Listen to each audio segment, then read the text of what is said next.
Hello, नमस्कार मेरे प्यारे साथियों। इस ऑनलाइन क्लासों में आप सभी का स्वागत है। अब से पहले अपन ब्याज पढ़ रहे थे, ब्याज को कंप्लीट अपन ने पढ़ा है और तरीके से अपने ब्याज को लेके गए थे। और आज अपन एक नया टॉपिक जो शुरुआत करेंगे चक्रवृद्धि ब्याज है। और चक्रवृद्धि ब्याज बड़ा इम्पोर्टेंट सवाल मतलब टॉपिक बन जाता है। कोई से भी अगर एग्ज़ाम हो तो उसमें एक तरीके से ये जो चक्रवृद्धि ब्याज के जो नंबर है वो एक बोनस के अंक है। क्यों? क्योंकि सिर्फ एक ही कॉन्सेप्ट पर मैं जितने भी चक्रवृद्धि ब्याज के सवाल बनेंगे वो सारे करके ले जगह चला जाऊंगा। बस शर्त क्या है कि आप धीरे धीरे चीज़ों को सीखते जाना, मैं सिखाता जाऊंगा और आप खुद इस चीज़ को अपने आप में एहसास करोगे कि जैसे ही आप कंपाउंड इंटरेस्ट कंप्लीट करोगे तो अपने आप में इम्प्रूवमेंट दिखने लग जाएगा। ठीक है, तो मैं शुरू करता हूँ आज की एक कहानी। और इधर ट्रेन आती जाती रहती है, उसकी आवाज़ भी आज आपको मिलती रहेगी, तो आप फील कीजिए कि कहीं ना कहीं हम रेलवे स्टेशन या पटरियों पर इधर आस पास बैठ करके पढ़ाई कर रहे हैं। सब चीज़ों का आनंद उठाना चाहिए, नेगेटिव किसी चीज़ को नहीं लेके जाओ आप। ठीक है ना? समझो, देखो मैं सबसे पहले बात करूँ ब्याज की। आखिरकार ब्याज होता क्या है? देखो, मैं ब्याज की बात कर रहा तो ब्याज होता क्या है कि कोई भी व्यक्ति कोई धनराशि किसी को उधार देता है, साल के लिए, 1.5 साल के लिए, महीने, 1.5 महीने, 6 महीने, 2 साल, 3 साल, 4 साल, 5 साल के लिए। और फिर वो टाइम जैसे ही पूरा होता है, टाइम पूरा होने के बाद में वापस वो रिटर्न करता है वो पैसे। अब जैसे 10,000 रुपये किसी ने उधार दिए तो 10,000 के अलावा वो और पैसे देता है, तो वो जो और ऊपर से पैसे आता है वो एक तरीके से उसका किराया होता है और उसी का नाम क्या दे दिया? ब्याज दे दिया। अच्छा, ब्याज कितने टाइप के होते हैं? तो ब्याज 2 प्रकार के होते हैं। एक तो होता है कंपाउंड इंटरेस्ट मतलब कि चक्रवृद्धि ब्याज, और एक होता है सिंपल इंटरेस्ट मतलब कि साधारण ब्याज। ये ब्याज और ये ब्याज में फ़र्क है। चक्रवृद्धि ब्याज की तो मैं बात आज पूरी डिटेल से करने वाला हूँ, इसकी एक एक नस खींचने वाला हूँ। आप थोड़ा सा समझ लो साधारण ब्याज की। हालांकि साधारण ब्याज की भी कंप्लीट मैं बताऊंगा जब साधारण ब्याज पढ़ेंगे अपन। साधारण ब्याज होता क्या है कि साधारण ब्याज अगर रेट और मूलधन सेम है, रेट मतलब कि दर प्रतिशत और मूलधन समान है, तो जो ब्याज मिलेगा वो हर साल बराबर मिलेगा। समझ गए बात को? और चक्रवृद्धि ब्याज अलग अलग मिलता है। अब देखो, चक्रवृद्धि ब्याज की मैं अगर डेफिनेशन या चक्रवृद्धि ब्याज की मैं बात करूं तो देखो नाम से स्पष्ट हो रहा है, चक्र। चक्कर का मतलब होता है कि बार बार। देखो, कोई चक्कर काटता है, जैसे कोई पहिया अगर चक्कर काट रहा तो बार बार चक्कर काटेगा। और वृद्धि का मतलब आप सब जानते हो, बढ़त होती है। बार बार कोई अगर चीज बढ़ती है तो वो एक तरीके से चक्रवृद्धि ब्याज कहलाती है। चक्कर मतलब बार बार, वृद्धि मतलब बढ़ना। तो अगर कोई चीज बार बार बढ़ती है तो वो क्या कहलाती है? चक्रवृद्धि ब्याज कहलाती है। तो चलता हूं मैं इसकी आगे, थोड़ा सा डायरेक्ट में सवालों पर नहीं जाऊंगा। हालांकि आज मैं छोटे छोटे आपको सवाल भी करवाऊंगा, पहले इसका कॉन्सेप्ट बताऊंगा। अब चक्रवृद्धि ब्याज सोल्व करने के बहुत सारे तरीके हैं, मैं सारे तरीकों से आपको इंट्रोड्यूस करवाऊंगा और उन सभी तरीकों से आपको उनमें से ये भी बताता रहूँगा कि कौन सा तरीका किस टाइम आपको यूज़ लेना है। बाकी हर कोई छोटे से लेके बड़े सवाल तक अपन लेके जाएंगे, बड़ा मजा आएगा। आप कंप्लीट वीडियो को देखोगे तब आपको पता चलेगा कि हाँ यार, अब तक अपन ने क्या पढ़ा था, चक्रवृद्धि ब्याज होता है क्या है। बहुत ईजी हो जाएगा। समझो, देखो मैं 1-2 नामों से आपको परिचित करवा देता हूँ और वो नाम आप सब जानते हो, आपको पता भी है, लेकिन फिर भी मैं बताऊँगा आपको। प्रिंसिपल का मतलब होता है मूलधन। थोड़ा थोड़ा मैं जल्दी जल्दी बता रहा हूं। टाइम मतलब कि समय, रेट मतलब कि दर, और एक होता है अमाउंट मतलब कि मिश्रधन। पूरा चक्रवृद्धि ब्याज, साधारण ब्याज कंप्लीट हो जाएगा। इन नामों से बार बार नाम आपके आते रहेंगे, तो मैं बता देता हूं ये क्या क्या होता है। मूलधन वो ओरिजिनल धन होता है जितने रुपए अपन किसी को उधार देते हैं। जैसे मैंने आपको 10,000 रुपये उधार दिया तो जो 10,000 है वो मूलधन होगा। प्रिंसिपल इसको इंग्लिश में बोलते हैं। टाइम, कितने समय के लिए आप उधार दे रहे हो, 2 साल, 1.5 साल के लिए अगर आप उधार दे रहे हो तो वो टाइम कहलाएगा। कितने प्रतिशत, कितने रेट से आप ब्याज ले रहे हो, तो जो जिस रेट से आप ब्याज ले रहे हो, जैसे 2% है, मतलब कि 100 रुपये पर आप 2 रुपये लोगे तो वो 2% हो जाएगा, तो ये दर होता है। बात आती है मिश्रधन की। आखिरकार ये मिश्रधन क्या होता है? देखो ये मिश्र, आपको नाम से स्पष्ट हो रहा है, मिश्र मतलब कि मिश्रण। मिश्रण का मतलब होता है किसी दो चीज़ को मिलाना। यदि मैं प्रिंसिपल मतलब कि अगर मैं मूलधन में ब्याज मिला दूं, अगर मैं मूलधन में ब्याज मिला दूं तो ये मिलकर के क्या तैयार हो जाएगा? मिश्रधन। तो आपको हमेशा याद रखनी है कि जब जब मूलधन के अंदर अगर मैं ब्याज मिला दूं तो वो क्या बन जाएगा? मिश्रधन, अमाउंट बन जाएगा।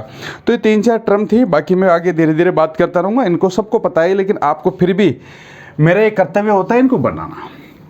अब समझो आगे। देखो ब्याज, चक्रवृद्धि ब्याज क्या होता है कि हमेशा बार बार, जैसे 1 साल हुई फिर वो ब्याज के ऊपर मतलब ब्याज लगने लग जाता है। मतलब कि चक्र मतलब बार बार, वृद्धि मतलब बढ़त होती है। हर जो बार बार हमेशा बढ़ता रहे वो चक्रवृद्धि ब्याज ही कहलाते हैं।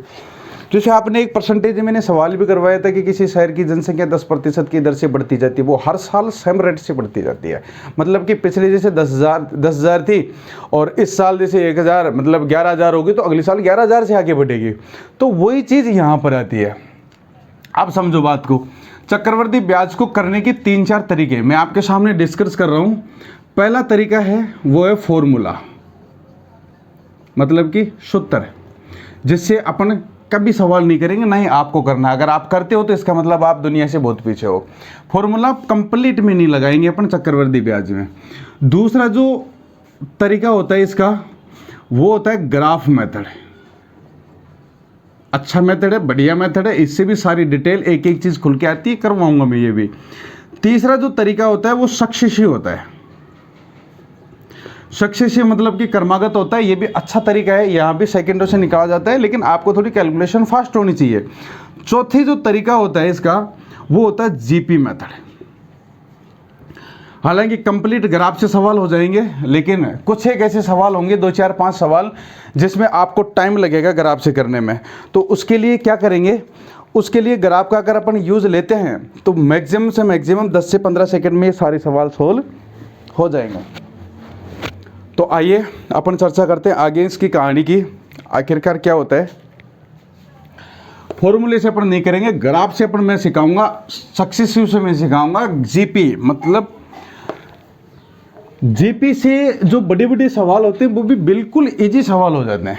तो आओ शुरुआत करते हैं अपन। देखो चक्रवृद्धि ब्याज की, पहले मैं बेसिक बता रहा हूँ, अब शांति से। अब तक की चीज़ आपको आता था, एग्जाम में भी नहीं पूछी जाएगी। जो काम चालू होता है वो ये समझ लो अब है चक्रवृद्धि ब्याज का मैन। आपको एक बात हमेशा अपनी जेब में रख लेनी है या गांठ बांध के रख लेनी है कि जब भी चक्रवृद्धि ब्याज का आप सवाल सोल्व करो, जब भी आप चक्रवृद्धि ब्याज का सवाल सोल्व करने बैठे हो, चाहे एग्जाम पे या घर पे कहीं पर भी, तो आपको सवाल हमेशा और हमेशा मूलधन से चालू करना है।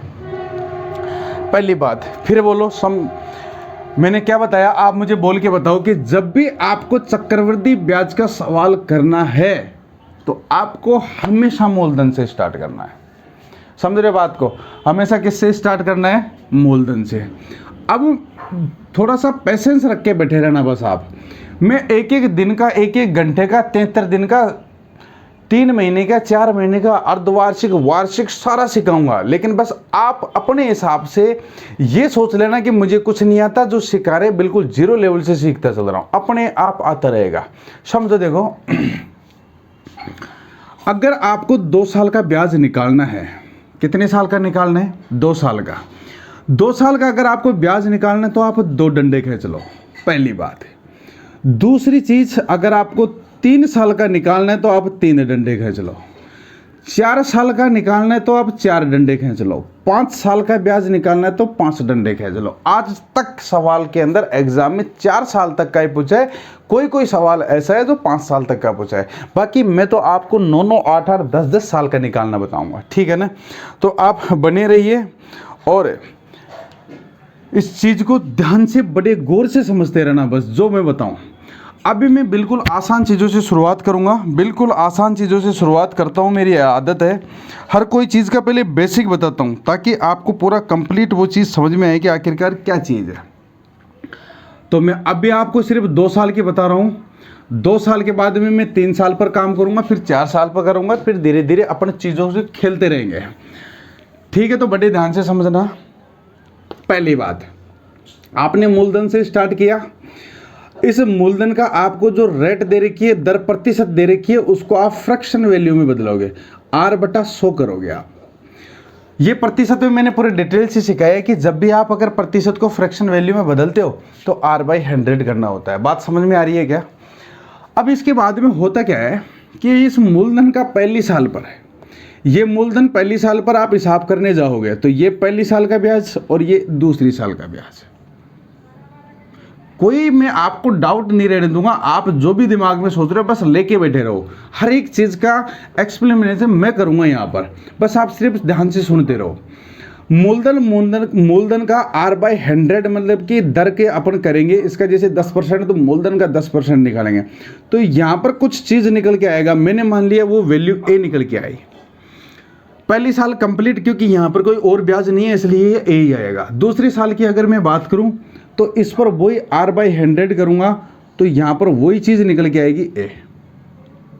अब ये बात आ गई चक्रवर्ती ब्याज की। तो चक्रवर्ती ब्याज दूसरी साल में जब आप हिसाब करने गए तो आपने जो मूलधन दे रखा था उस पर तो आपने ब्याज लगा लिया, ये A रुपया आ गया, यहाँ पर भी A रुपया आया। सर दोनों बराबर क्यों आया? इसका एक ही जवाब सीधा से, क्योंकि मूलधन भाई यहाँ पर भी मूलधन पर निकाल रहे हो और यहाँ पर भी आप मूलधन पर निकाल रहे हो, सीधी सी बात है, ब्याज बराबर आएगा।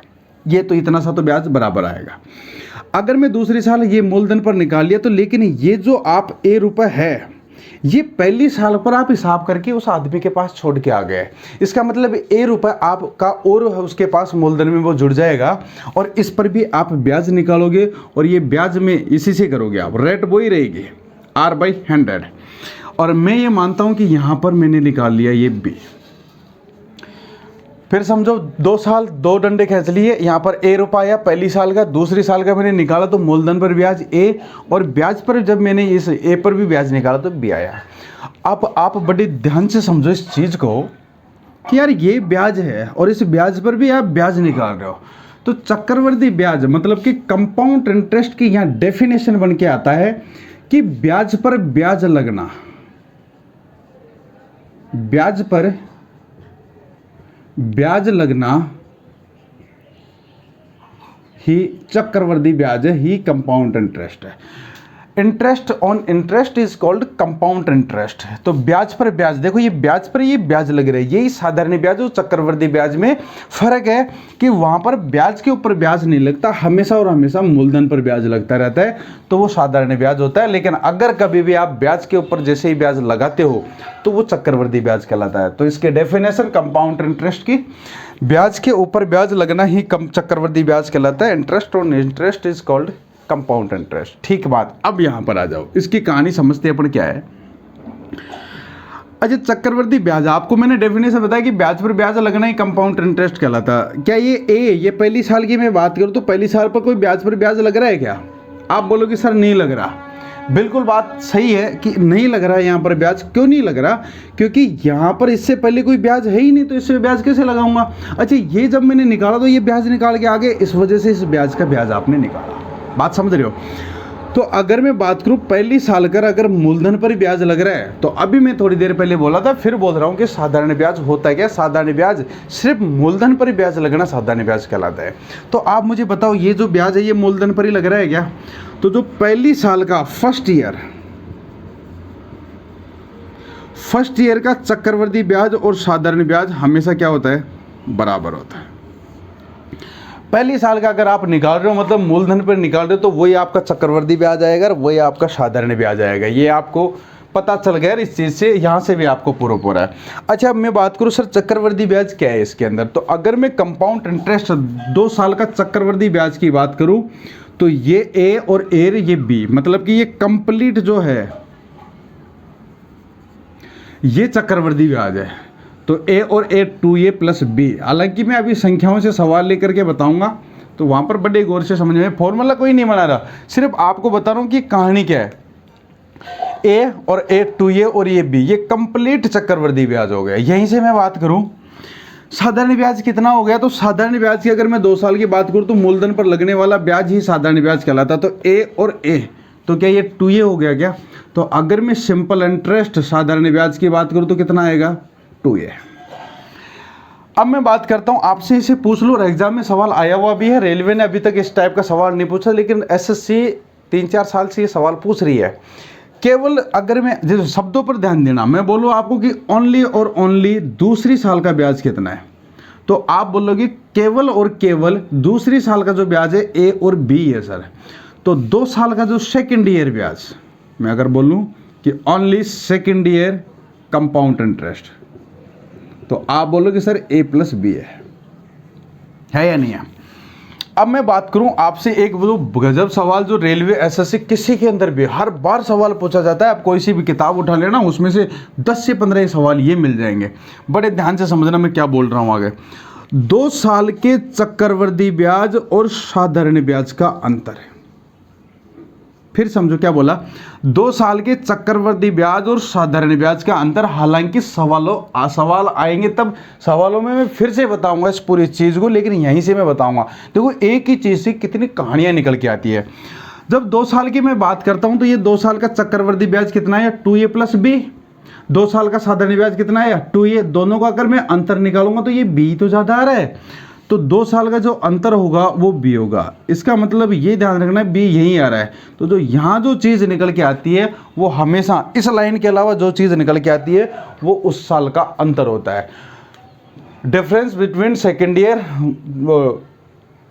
और मतलब 2 साल का चक्रवृद्धि ब्याज और साधारण ब्याज का अंतर।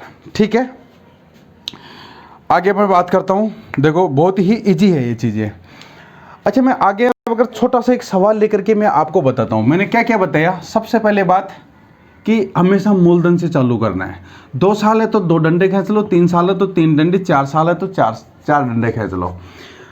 जो रेट को आप फ्रैक्शन में बदलोगे, ये पहली साल, ये ओनली दूसरे साल पूरा चक्रवृद्धि ब्याज हो जाएगा। ये 2 साल का चक्रवृद्धि साधारण ब्याज हो जाएगा। ये जो 2 साल का चक्रवृद्धि ब्याज साधारण ब्याज का अंतर हो जाएगा। ये ओनली पहली साल, ये second year, only come second year. अगर मैं बात करूँ पहली साल का चक्रवृद्धि ब्याज साधारण ब्याज का, यही चीज़ जो आती है ये बराबर होती है हमेशा।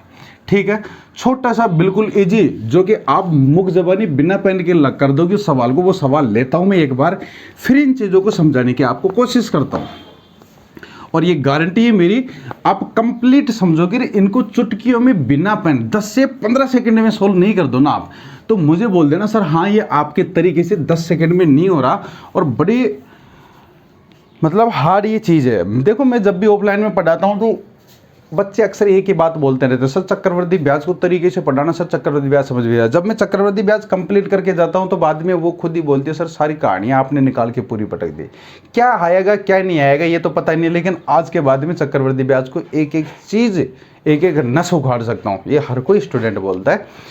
तो आप भी समझते रहना इन चीज़ों को। देखो एक छोटा सा मैं एग्जाम्पल लेता हूँ। पे मतलब कि मूलधन मैंने ले लिया 100 रुपये, ठीक है, रेट ले रहा हूं मैं 10%। बहुत इजी सवाल है, ये मत समझना कि मैं सवाल से क्या दिखाना चाहता हूं, सिर्फ जो अभी मैंने बताया ना उन चीज़ों को कर रखना चाहता हूं आपके सामने। टी मतलब टाइम है 2 वर्ष,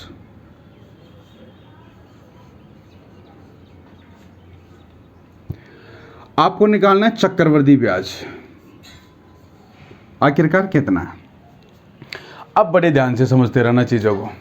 मैंने क्या बोला था कि आप हमेशा उसको मूलधन से चालू करना। अब देखो इसके 2-3 तरीके हैं, मैं 2-3 तरीके सारे तरीके आपके साथ डिस्कस कर रहा हूँ। पहला इसका तरीका देखो जो मैं बता रहा हूँ बिल्कुल इजी है, और उसको आपको भी करना है। जब भी आपके पास चक्रवृद्धि ब्याज मूलधन मिश्रधन में अगर आपको कोई रिलेशन पूछे, या तीनों में से कोई एक दे रखा और एक पूछे, तो आपको हमेशा इस तरीके से करना है। देखो कैसे, आप 10% को आप चेंज करोगे फ्रैक्शन में तो 1/10 आएगा, हाँ या ना? आएगा नहीं आएगा? 10% को आप फ्रैक्शन में बदलोगे। अगर किसी के ये समझ में नहीं आ रहा कि 1/10 कैसे आएगा, तो आप 10% आप अगर आप हटाओगे तो बटा में 100 करोगे, और ये 1 0 से 1 0, इसलिए 1/10 आएगा। अब मैं बात करूं कि अगर मूलधन, मेरा मूलधन अगर 10 रुपये होता तो 1 साल का 10% की दर से चक्रवृद्धि ब्याज 1 रुपये होता, तो ये 100 और ये 1 रुपये ब्याज बन करके कितना हो जाएगा? 11 रुपये, हाँ या ना? ये पहली साल हो गया। अगर दूसरी साल की बात करूं तो ये 10 से कितना हो गया? 11 हो गया। अब आप क्या करोगे, हमेशा इसको गुणा कर दो, 10 गुणा 10 100, 11 गुणा 11 कितना 121। अब ये चीज़ जो निकल के आती है ना, ये चीज़ मैंने परसेंटेज में बताई है, लेकिन परसेंटेज के हिसाब से बताया है मैंने। ये चक्रवृद्धि ब्याज चल रहा है तो ये भी चक्रवृद्धि ब्याज ही होता है। देखो कहानियाँ कैसी बनती है, परसेंटेज से आप उठाओगे अगर इस मेथड से करते हो तो 10% 1/10। अगर 10 रुपये मूलधन है तो 1 साल का ब्याज 1 रुपये। इसका मतलब 10 से बढ़ करके मुझे कितने देने पड़ेंगे मिश्र धन, 11 रुपये। 10 से 11, ये 2 बार क्यों लिया, क्योंकि साल 2 है यहाँ पर। अगर 3 साल होती तो मैं 3 बार लिख देता, 4 साल होती तो 4 बार लिख देता, 5 साल होती तो 5 बार लिख देता। बात मेरे यहाँ खटकती है कि सर आखिरकार आपने इसको गुणा ही क्यों किया, 10 गुणा 10 ही क्यों किया, आपने जोड़ा क्यों नहीं, या फिर माइनस क्यों नहीं किया, या फिर भाग क्यों नहीं दिया। सर 11 गुणा 11 ही आपने क्यों किया। देखो इसकी मैं बात आपको दिमाग में ये घूमती रहेगी, लेकिन अगर मैं ही पढ़ा रहा हूँ आपको और मेरे से पढ़ रहे हो तो ऐसी कोई बात नहीं छोड़ूंगा जो आपके दिलों और दिमाग में जहन में घूमे। एक बचपन में आपने फॉर्मूला पढ़ा होगा P × 1 + R/100 की पावर T, माइनस अगर मैं P कर देते तो चक्रवृद्धि ब्याज निकल के आ जाता है। यहीं से मैं इसको चीज़ को उठाऊंगा तो अगर 100 रुपये है और 1 + 10/100 करोगे आप, एक 0 से 0 कट जाएगा, पावर में 2 लगाओगे, 10 से कम 10 है 11/10 हो जाएगा। ये पावर में 2 है तो ये 2 बार गुणा हो जाएगा, ये हो जाएगा 100 × 11/10 × 11/10। मुझे बताओ 11 गुणा 11 हो रहा है कि 10 गुणा 10 हो रहा है क्या। बस इसी चीज़ को मैंने मॉडिफाई करके इस तरीके से लिख दिया और आपके सामने इजी तरीके से पेश कर दिया। इससे थोड़ा सा हार्ड पड़ता है, इससे हार्ड नहीं पड़ता। यहाँ पर अगर आपको कोई मतलब प्रतिशत वैल्यू ऐसी दे दूँ जैसे 57 सही 1/7%, 33 सही 1/7%, तो कैलकुलेशन में आपको हार्ड पड़ जाती है। बाकी इस तरीके से करोगे आप तो गारंटी के साथ मेरी कभी आपको हार्ड लगेगी ही नहीं चीज़ें। अब देखो इसकी बात मैं बताता हूँ क्या है। ये जो चीज़ निकल के आती है इधर साइड, हमेशा ये प्रिंसिपल निकल के आता है, मतलब कि ये क्या निकलता है, मूलधन। मैं बात करूँ इस सवाल की, यहाँ पर ये क्या निकल के आता है सर, तो ये हमेशा अमाउंट मतलब कि मिश्रधन। और थोड़ी देर पहले ही मैं बता के गया हूँ आखिरकार मिश्रधन होता क्या है। तो अगर मैं मूलधन के अंदर ब्याज जोड़ देता हूँ तो वो क्या कहलाता है, मिश्रधन कहलाता है। क्या कहलाता है, मिश्रधन कहलाता है। अब देखो अगर ये मिश्रधन है इसका मतलब इसमें मूलधन है, तो ये चक्रवृद्धि ब्याज निकालने के लिए क्या करूंगा, 121 में से 100 जाएगा तो कितना आएगा, 21 रुपये। ये क्या निकल के आएगा, कंपाउंड इंटरेस्ट। तो इसका चक्रवृद्धि ब्याज कितना हो जाएगा, 21 रुपये। बड़े इजी तरीके से मैंने बता दिया। आगे मैं और भी सवाल लूंगा, फिर समझो। प्रतिशत को फ्रैक्शन में बदला, 2 बार लिखा, 10 11 10 11। ये मूलधन, ये मिश्रधन और ये चक्रवृद्धि ब्याज। लेकिन ये ध्यान रखना कि ये जो चीज़ है ये हमेशा तीनों जो चीज़ आएगी उसी के अंदर काम आएगी, ठीक है ना। तो आगे मैं चालू करता हूं। अभी देखो समझो इस चीज को। अब मैं दूसरा तरीका डिस्कस कर रहा हूं आपके साथ जो मैंने अभी सीखा गया। हालांकि इस तरीकों को मैं आगे बढ़ाऊंगा जब अच्छे अच्छे सवाल लूंगा, हर कोई चीज बताता रहूंगा। सिर्फ मैं आपको इंट्रोड्यूस करवा रहा हूं कि दुनिया इस चीज को कैसे पढ़ती है। दुनिया इसमें भी फॉर्मूला लगाएगी, लेकिन आप कभी फॉर्मूला नहीं लगाओगे इसमें। देखो जो मैं तरीका बता के गया हूं वो मैंने ये बताया था आपको कि हमेशा आप मूलधन से सवाल उठाओ। तो मूलधन कितना आपका, 100 रुपये। अगर 2 साल है तो आप 2 डंडे खींच लो, 3 साल है तो 3 डंडे खींच लो। आगे मैंने बोला कि सर प्रतिशत को आप फ्रैक्शन में बदलो तो 10% को आप 1/10 में बदलोगे। मैंने ये बताया कि ये पहली साल और ये कौन सी साल है, दूसरी साल। अगर मैं 100 का 1/10 करूँगा तो कितना आएगा, 10 आएगा। पहली साल कंप्लीट, क्योंकि कोई और ब्याज नहीं है जो मैं ब्याज के ऊपर ब्याज लगाऊंगा। दूसरी साल पर जैसे ही जाऊंगा तो इस मूलधन पर मैं ब्याज निकालूंगा तो कितना आएगा, 10 आएगा। लेकिन ये बात मैं बता के चला गया कि अगर आप चक्रवृद्धि ब्याज निकालते हो तो इसका भी ब्याज का भी अगर ब्याज निकालोगे तो 10 का आप 1/10। अच्छा, किसी बच्चे की ये समस्या आएगा कि सर इसका 1/10 करने पर 10 कैसे आया, तो देखो ऐसे आएगा ये 100 × 1/10, तो 0 से 0 कटेगा, 10 आएगा। तो बात करूँ मैं इसका, अगर आप 10 का 1/10 निकालोगे तो निकल के आएगा कितना, 1 निकल के आएगा। ठीक बात है, आगे समझो। फिर मैंने ये बताया था कि कंपाउंड इंटरेस्ट अगर मैं चक्रवृद्धि ब्याज की बात करूँ तो 10 और 10 20 और 1 21, वहाँ पर भी 21 निकल के आया था। पहले साल की बात करूँ तो 10 और सेकंड ईयर की मैं बात करूँ तो 1 रुपये। 2 साल के चक्रवृद्धि ब्याज साधारण ब्याज के अंतर की बात करूँ तो मैं बताया गया कितना आएगा, 1 आएगा। दूसरा तरीका एक और मैं डिस्कस कर लेता हूँ। इस तरीके को तो मैं पूरे डिटेल से आपके सामने रखूँगा। बाकी आप लोगों से मेरी दुआ है, मेरी रिक्वेस्ट है कि आप कॉपी किताब लेकर के इस चीज़ों को नोट करते रहे और पढ़ते रहे, फ़ायदा इसी में है।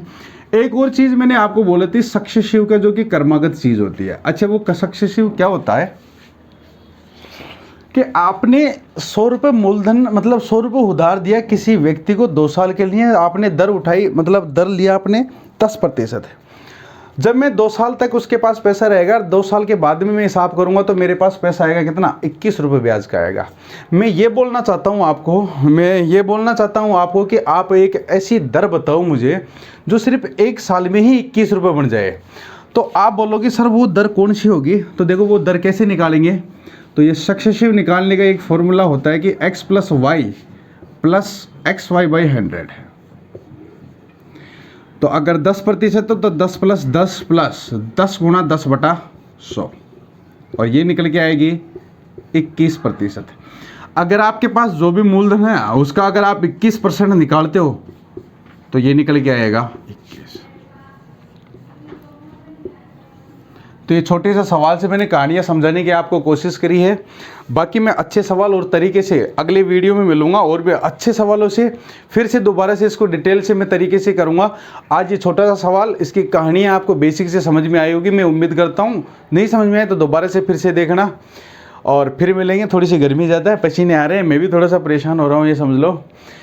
बाकी अपन मिलते हैं इसी जोश के साथ फिर अगले वीडियो में। धन्यवाद।